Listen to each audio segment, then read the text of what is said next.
Hello Redditors, welcome back to Tales Against Humanity. Now, let's get started. In today's episode, my neighbor cursed me for using my own yard. Well, I'm going to use it even more. So, I have lived in a townhouse for the last 3 years. I live with my husband and 260 lb dogs. For a bit of background, I got attacked by a dog just before my neighbors moved in 2.5 years ago, which left me with a fear of strange animals up until recently when I was able to work through my trauma with my therapist. My neighbors have 4 loud and reactive dogs, 3 Chihuahuas, and 1 Australian Shepherd, which charge the fence whenever they see someone on the other side and bark constantly. This had prevented me from using my backyard for the last 2 summers. Now that I have worked past the panic attacks and fear, I am spending a majority of weekends in my yard and let my dogs go back and forth freely from the yard. My dogs have been well socialized and don't have any interest in the fence when the other dogs are reacting. Up until yesterday, when the neighbors' dogs come out, I would bring my dogs inside, but it would still mean a minute or so for their dogs to calm down. I would let my dogs back outside to play when the neighbors go back in. This was no big deal to me. Now cue Sunday. The neighbors let their dogs out, they react, I bring my dogs in, same old routine. Except my neighbor curses me under her breath, "Keep your fucking door shut." This is not the first time they have been rude either. This gets under my skin considering her dog's reactivity is the reason I did not feel comfortable in my own backyard. And it is not my dogs who are reactive. Plus, I have always been the one to bring my dogs in, not the neighbor. So I've started to be a bit petty. Now when the neighbor lets their dogs out, I stay out and play fetch with my dogs while her animals are going apeshit, instead of bringing my dogs inside as I have always done. My dogs love it because they are getting more exercise than before. It's only been 3 days and my neighbor is exasperated and has to chase her dogs around the garden. Side note, they have another dog on the opposite side of them, which they are equally reactive to as well. I have patio furniture being delivered tomorrow, and I fully expect to enjoy my yard to the fullest this summer. After a week or 2, I'll probably put up a visual blockade so her dogs can't see mine to be nice, but I'm not going to restrict my well-trained animals for her untrained ones any longer. Don't appreciate my courtesy? I won't give it. Update: neighbors decided to cuss me out and tell me to go inside last night. I said no, but put the dogs inside because the neighbors were being aggressive.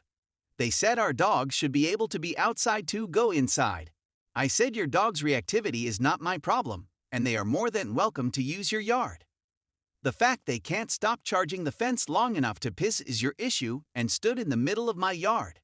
They shouted at me to get the fuck inside. I told them, make me, a bit childish I know. One told to meet them out front. I said no, if you want something from me climb over this fence yourself. They yelled a bit more and I didn't respond, and they went inside after a minute. I think the neighbors have finally cracked a bit and it's only week 1.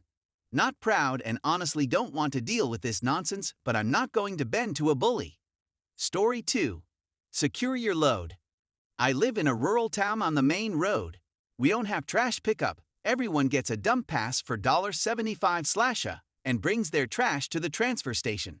This transfer station is right down the street from me, and I routinely pick up trash along my property. Drives me nuts. So many people lose trash out the back of their truck. This past weekend, some lovely chap lost quite a bit of trash which ended up in my yard. A couple pizza boxes, some garbage, and 2 Amazon boxes. Yep, 2 boxes with the same address. Boy, did it feel good this morning to take 30 minutes out of my day to deliver it to their house. Tossed directly into their front yard. I'm probably on camera, but don't give a damn. Secure your load or stop and pick up your shit. Story 3. Cut my sandwich like a heathen. Some quick context. I'm an ex-chef, I'm a perfectionist, and I have a couple of weird quirks and conditions. I need things to be linear and right. I get irked if things are out of place, for example. On May 7th my wife made me a sandwich and didn't cut it diagonally. We actually had a bit of an argument over it because it's annoying and we were both hungover. And I finally just had my revenge. She's hungover and wanted a BLT, so I cut that into 7 haphazard pieces. It probably bugs me more than it bugs her. Story 4. You said she didn't do much work, and now you're coving for her. See just how much work there is. This is a workplace story, and I'm going to try and keep it vague as possible for privacy reasons.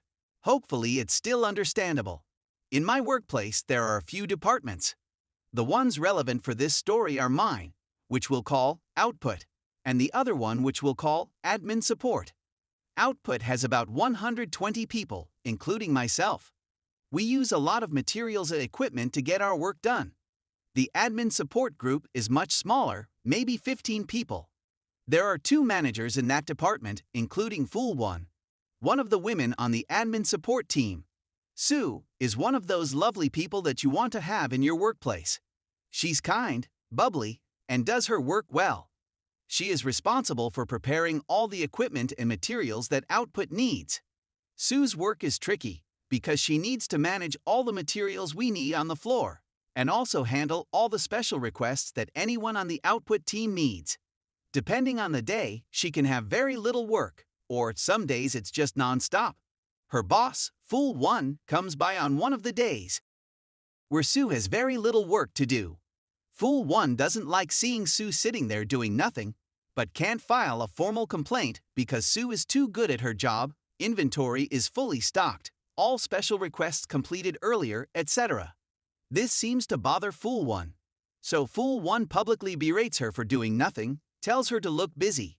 Really just a rant that you would expect from a foolish boss. The Output team all loves Sue, so of course we remember this. Our opportunity for revenge came only a few weeks later. On a Tuesday, usually Sue's busiest day for whatever reason, she called in sick. The other woman Sue usually works with is out on vacation. The only person who can cover for her is of course Fool One. So you think Sue is lazy and doesn't work hard? Well, it's time for you to find out just how much she does.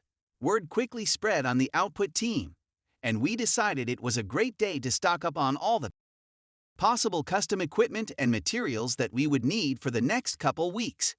Within an hour, the amount of requests that Fool One needed to complete was almost out of control. We saw Fool One running back and forth, visibly distressed and overwhelmed by the amount of work he needed to do. We on Output made sure to add on to that stress by constantly poking our heads in and asking, "Where is that thing I requested? I need it quickly." Keep in mind, there's about 30 of us participating in this, so there really were a lot of demands. By the end of the day, Fool One was visibly exhausted.